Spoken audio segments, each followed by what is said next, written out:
தினத்தந்தி தலைப்புச் செய்திகள். மலப்புரம் ஜனவரி 9, 2025. ஓகேங்களா? பள்ளிவாசல் விழாவில் பரபரப்பு. யானை மிரண்டு ஒருவரை துதுக்கையால் தூக்கி வீசியது. ஆபத்தான நிலையில் ஆஸ்பத்திரியில் சிகிச்சை. ஓகே, இதை பாருங்க. ஸோ திஸ் இந்த பிக்சர் பார்த்தீங்களா? இதான்.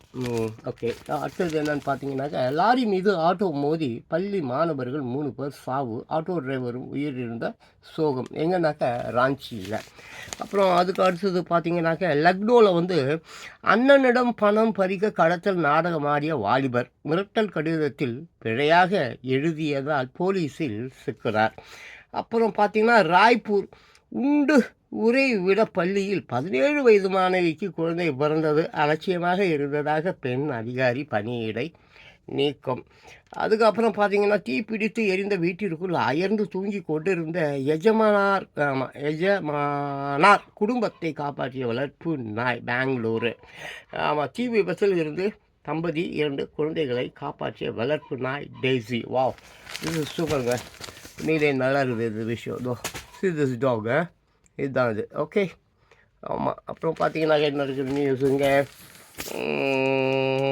புதுடெல்லி தனது கன்னங்களை குறித்த பேச்சு.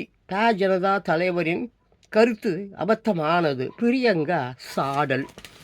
ஓகே, அப்புறம் அடுத்த பக்கத்தில் பார்த்தீங்கன்னாக்கா சென்னை. ஓகே, அண்ணா நகர் சிறுமி பாலியல் பலாத்கார வழக்கில் கைது. அதிமுக நிர்வாகி கட்சியிலிருந்து நீக்கம். எடப்பாடி பழனிசாமி நடவடிக்கை. அப்புறம் அசாம் நிலக்கரி சுரங்க விபத்து. தொழிலாளி பிணமாக மீட்பு. மற்றவர்களை மீட்கும் பணி தீவிரம். தொழிலாளர்கள் சிக்கியுள்ள நிலக்கரி சுரங்கத்தில் மீட்பு பணிகள் நடைபெற்றதை படத்தில் காணலாம். சரிங்க, இதை பாருங்கள். இதுதான் இந்த தொழிலாளர்கள் அந்த மீட்பு பணி. அப்புறம் பார்த்தீங்கன்னா என்னன்னு கேட்டிங்கனாக்கா, ஆமாம், பீஜிங். அதான் 126 பேரை பலி கொண்ட நிலநடுக்கத்துக்கு பின் விபத்தில் 515 முறை நில அதிர்வுகளாங்க. அம்மாப்பா, நேற்று அந்த நியூஸ் நான் பெருசாக போட்டிருப்பேன்.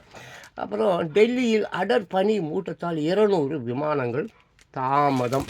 ஓகே, அடுத்த நியூஸில் பார்க்கலாம்.